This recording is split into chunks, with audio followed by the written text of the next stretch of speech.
กราบสบายดีเด้อพ่อแม่พี่น้องทางฝั่งลาวฝั่งไทยทางต่างประเทศเนาะ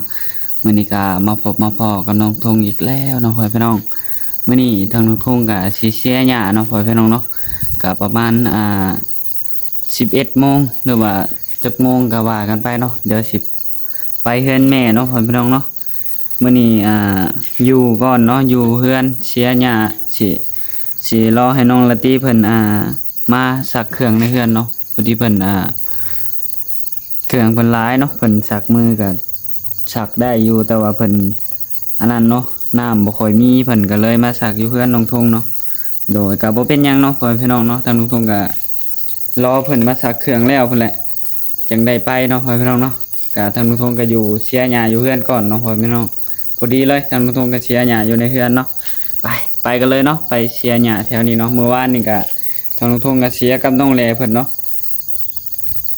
เบาพามีเพิ่นมาเนาะเมื่อวานนี่ทางน้องทงก็ยืมเงินใช้น้ำมันรถเนาะพ่อพี่น้องแล้วก็เติมเน็ตเติมหยังนี่แหละเนาะพ่อพี่น้องก็ช่วงนี้ก็เงินเดือนยังบ่ออกเนาะก็ต้องยืมเบาพามีก่อนเนาะทางน้องทงก็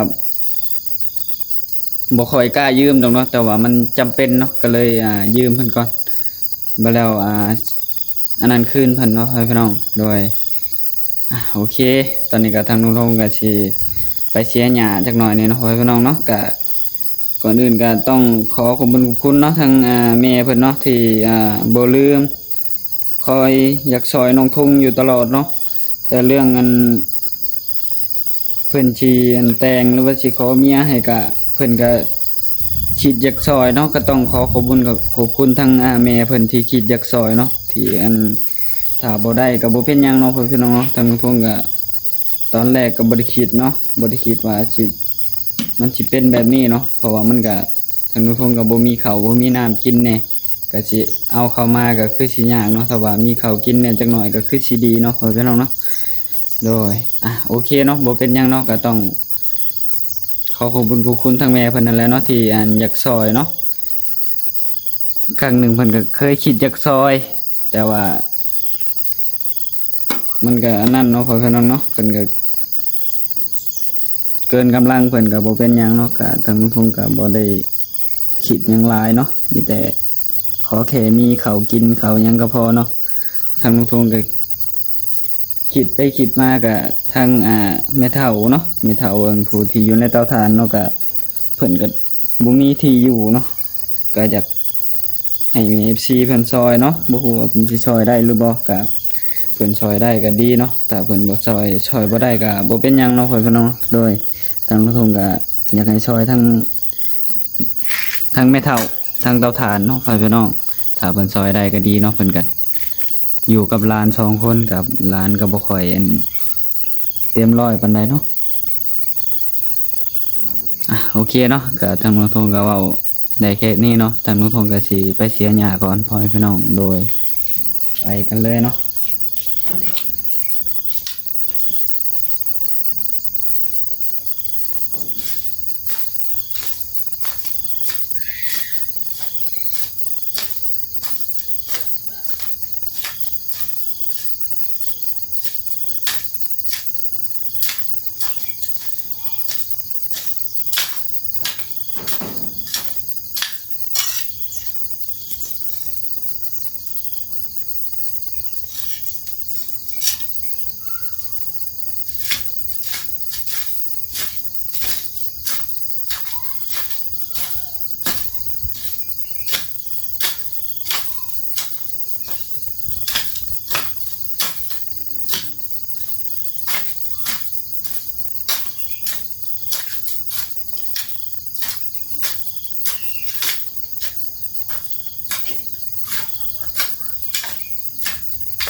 ส่วนนี้ทางลุงทงก็บ่ได้ไปทางเตาถ่านเนาะพ่อพี่น้อง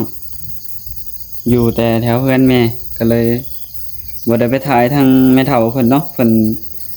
เป็นจังไดแล้วเนาะทางลุงทงก็ตั้งแต่มื้อนั้นก็ยังบ่ได้ไปถ่ายทางแม่เฒ่าเพิ่นเลยเนาะเพิ่นก็เฮ็ดทานไปตลอดเลยเนาะพ่อพี่น้องทางลุงทงก็มีเงินก็ยืนทางแม่เฒ่าเพิ่นอยู่เนาะแต่ว่าช่วงนี้ทางลุงทงก็ขาดเคินแฮงก็เลยบ่ได้ไปหาทางแม่เฒ่าเพิ่นก็เลยอยากให้แม่ FC ก็ซอยให้เพิ่นมีที่มีทางเนาะกับร้านเพิ่นก็บ่มีมุงอยู่บ่งเซาเนาะสมมุติว่าบ่มีทางแม่เฒ่าอยู่เนาะบ่ฮู้ว่าร้านเพิ่นสิอยู่แบบใดกินจังใดเนาะก็อยากให้ทางบ่าวขี้ตุ้นเพิ่นมีที่มีทางเนาะทางทงอยากขอให้แม่ FC เพิ่นซอยทางบ่าวขี้ตุ้นเพิ่นแน่เนาะตอนนี้ก็ทางทงก็ยังบ่ได้ไปทางเตาถ่านเนาะว่างๆทางทงสิไปเตาถ่านอยู่เดี๋ยวเสียหญ้าก่อนเนาะมื้อนี้โหทางน้องลาตรีเพิ่นก็ยังบ่มาอยู่เนาะถ้าน้องลาตรีเพิ่นสิมาปั่นเครื่องอยู่นี่เนาะเพิ่นพี่น้องเพิ่นโทรมาบอกเรียบร้อยแล้ว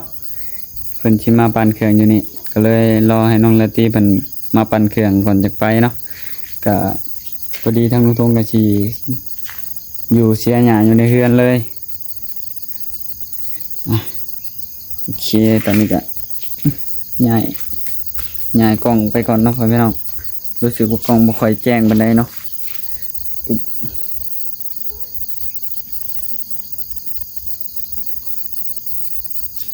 โอเคเนาะน่าจะได้เนาะวันนี้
เคเนาะตอนนี้ก็ได้ใกล้เติม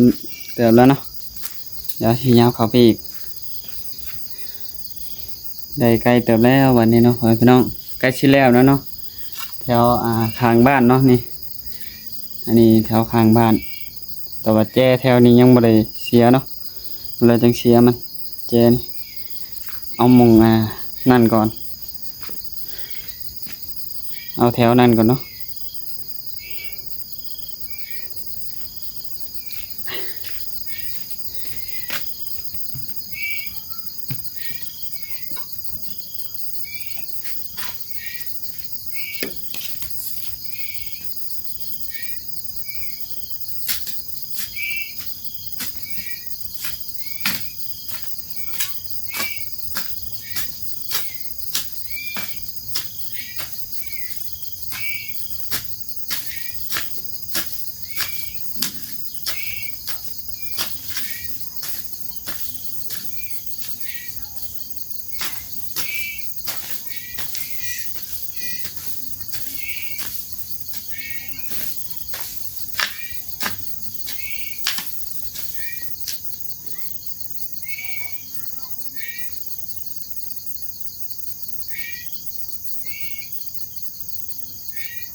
กุกใหม่สังวัน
โอเคเนาะตอนนี้ก็ใกล้สิแล้วเนาะแจ้นี่โอเคเนาะพี่น้องตอนนี้ก็กำลังเสียหญ้าได้หลายเติบเนาะตอนนี้ก็เห็นน้องละตีเพิ่นมาพอดีเนาะพี่น้องเนาะพากันเพิ่นซื้อมีกับไข่มาอย่างละหน่วยเนาะยังบ่ได้กินข้าวเช้าก็เลยให้น้องละตีเพิ่นซื้อไข่กับมีมาสบายดีน้องละตีสบายดีเด้อมาปั่นเครื่องมากับไผมื้อนี้มาคนเดียว เอาคือบ่ได้เห็นเครื่องจ้ะเครื่องอยู่เพิ่นฝากไว้โอ้เพิ่นปาไว้แต่เมื่อคืนนี่เพิ่นไปส่งเพิ่นบ่ได้อยู่เนาะเพิ่นไปส่งน้องแหล่เพิ่นมาเชียร์หญ้าแล้วก็ไปส่งน้องแหล่เพิ่นเด้เพิ่นบ่ได้มาแล้วบ่ได้ไปหาเพิ่นบ่มีรถมาถามเพิ่นว่าอยู่เฮือนบ่สิแล่นไปหาอยู่ได้ว่าสิเอาอันเครื่องเอาซะก่อนโอเคโอเคช่วงนี้แบบเฮาปั่นแล้วมันก็แห้งไวหั่นนะบ่เป็นหยังแม่นสิอันพอดีได้สิเชียร์หญ้าให้น้องละตีเพิ่นปั่นเครื่องสิเชียร์หญ้าบัดนี้เนาะโอเคเนาะตอนนี้ก็ใกล้สิฮอดทั้งอันนั้นแล้วเนาะอ่างปลาบ่มันทั้งใกล้สิฮอดอันอ่างปลาแล้วเนาะเชียร์หญ้าตอนนี้มื้อนี้น้องแลเพิ่นบ่ได้มาเชียร์นะยังบ่ได้ไปหับเพิ่นแต่เสาร์นี้โอเคเนาะก็เริ่มเสียอีกก็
โอเคเนาะทางน้องทงก็สิได้จบคลิปไว้เพียงเท่านี้ก่อนเนาะ